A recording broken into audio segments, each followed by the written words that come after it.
Shalom, selamat pagi Bapak Ibu yang sangat dikasihi oleh Tuhan Yesus.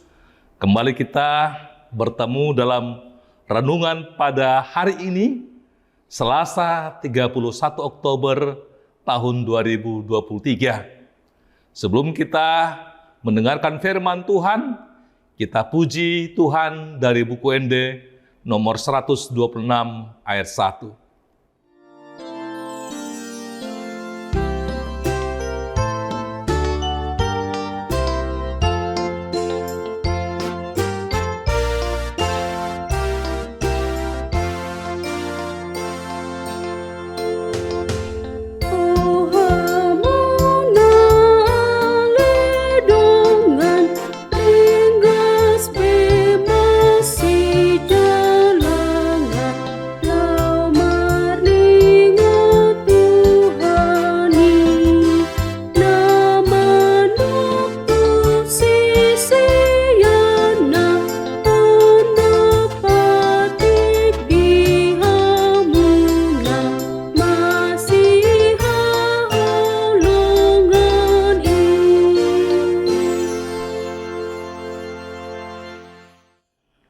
Bapak, Ibu, Saudara yang kasih, kita berdoa.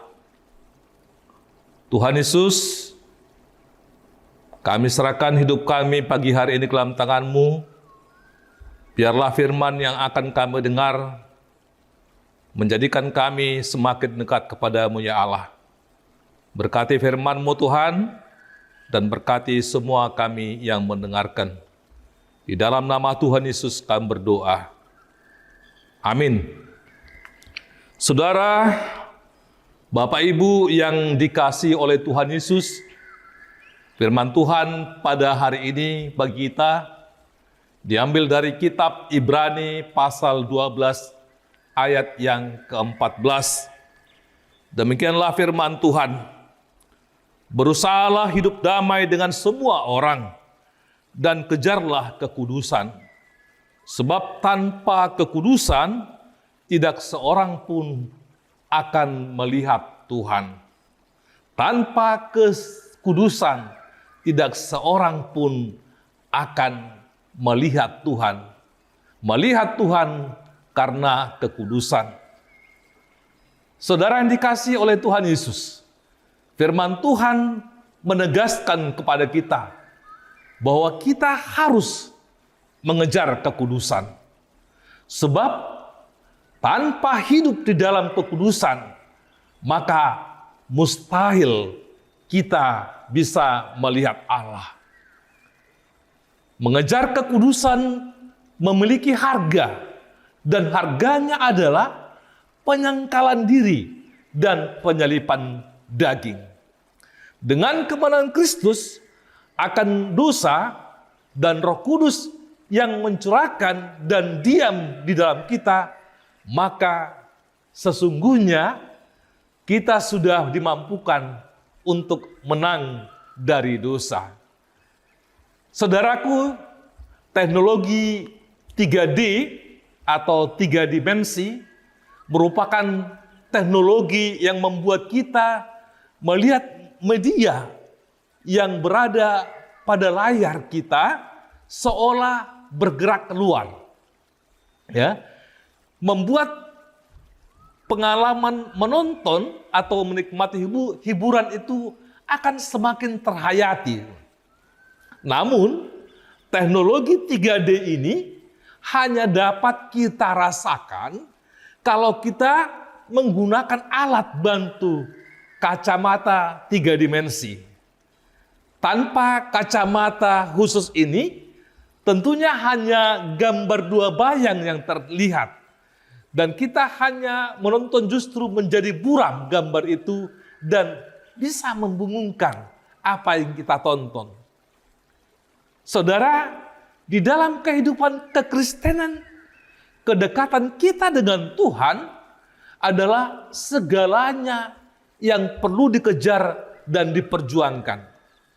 Semakin dekat kita dengan terhadapnya, maka semakin dapat kita melihat dalam segala kemuliaan Tuhan. Namun Seperti halnya dengan teknologi 3 dimensi tadi yang bekerja, kita hanya dapat melihat wajah Tuhan dan berinteraksi dengan Tuhan jika kita memiliki alat namanya kekudusan. Pertanyaannya adalah, seperti apakah hidup kudus itu? Seperti apakah kekudusan itu? Saudara, kalau kita lihat di dalam Perjanjian Baru, hidup kudus adalah hidup yang sesuai dengan firman Tuhan. Kata kekudusan itu berarti mengatakan tanda kutip tidak pada perbuatan yang salah dan mencari pengampunan ketika kita melakukan kesalahan. Misalnya, mengesampingkan kepentingan egois untuk mengejar rencana baik yang Tuhan miliki bagi dunia. Saudaraku, penulis surat bagi orang Ibrani ini mengerti bahwa hal ini tidak mudah memang. Jadi dia mendorong para pembacanya untuk berlari dengan tekun sambil menanggalkan segala sesuatu yang dapat memperlambat atau merintangi mereka. Penulis kitab Ibrani kemudian mendorong para pembacanya agar menguduskan diri dengan hidup sesuai dengan perintah Allah dan jalan-jalan Allah. Kekudusan membuka kesempatan bagi orang lain untuk melihat Tuhan berada di dalam hidup kita.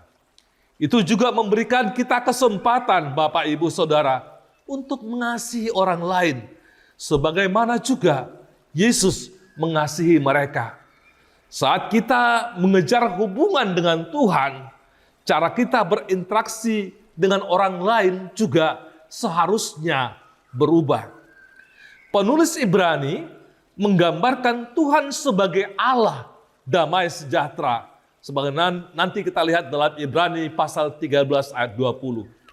Jika keinginan kita adalah untuk menaati Tuhan dan menjadi sama seperti Tuhan, maka kita harus berusaha keras untuk hidup dalam damai dengan semua orang. Ketika kita hidup dalam kemarahan atau kepahitan, Bapak Ibu, terhadap orang lain, kita tidak akan dapat menunjukkan kasih kita, kasih Kristus kepada mereka. Sebuah kasih yang menguduskan kita dan menyatakan kemuliaan Tuhan. Hidup damai dengan orang lain bukan berarti kita harus mengasihi semua orang dengan cara yang sama atau menerima kesalahan mereka begitu saja. Saudara yang dikasihi oleh Tuhan Yesus Kristus, hari ini Roh Tuhan, Roh Kudus memperingatkan kita bahwa hari-hari sebagai orang Kristen yang suam-suam kuku haruslah berakhir.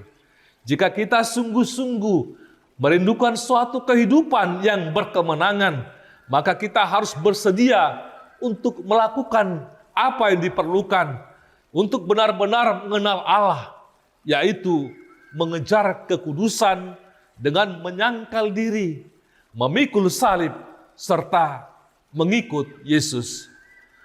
Saudara yang kasih, seorang hamba Tuhan bernama Rile mencatat bahwa untuk hidup dalam kekudusan, seseorang harus bersedia menyerahkan setiap kebiasaan buruk dan perbuatan-perbuatan dosanya di hadapan Allah. Tidak boleh ada gencatan senjata dengan dosa, saudara. Rile juga menuliskan bahwa kekudusan ialah mempunyai rasa hormat, respek yang mendalam kepada Allah dan jalan-jalannya. Contoh yang bagus tentang hal ini dapat kita lihat pada sosok Nehemia. Ketika ia menolak apa yang bupati sebelum dirinya lakukan dengan berkata, "Aku tidak berbuat demikian karena takut akan Allah." Nehemia 5 ayat 15. Tuhan adalah pribadi yang senantiasa ada bagi kita. Meskipun kita ini adalah orang yang berdosa, orang yang kotor di hadapan Tuhan, namun kita harus memiliki suatu kemauan untuk mengalami pertobatan dan menjalankan usaha yang berarti untuk mencapai kekudusan yang melayakkan kita dapat melihat Tuhan kita Yesus Kristus, Allah penebus kita, Allah yang membesarkan kita, Allah yang memberikan berkat-Nya bagi kita. Biarlah saudaraku yang kasih, melalui renungan harian pada hari ini, kita diingatkan kembali untuk senantiasa menggunakan kacamata kekudusan. Kita diingatkan untuk menggunakan kacamata kekudusan kita dalam hidup ini. Sebab hanya melalui itulah kita dapat melihat Tuhan di dalam diri kita. Amin. Tuhan Yesus memberkati. Mari kita berdoa. Terima kasih Tuhan untuk firman-Mu. Kami tahu kami orang berdosa, tapi Tuhan Yesus sudah mencucikan kami dari dosa itu. Biarlah melalui firman ini kami semakin dekat dengan-Mu, agar kami bisa melihat Tuhan di dalam hidup kami. Berkati firman-Mu Tuhan, berkati semua kami yang mendengarkan. Dalam nama Tuhan Yesus kami berdoa dan bersyukur. Amin. Demikian Bapak Ibu Saudaraku yang kasih dalam Tuhan, renungan harian kita pada pagi hari ini, biarlah kita boleh mempergunakan firman Tuhan untuk melewati hari-hari kita dan Tuhan memberkati.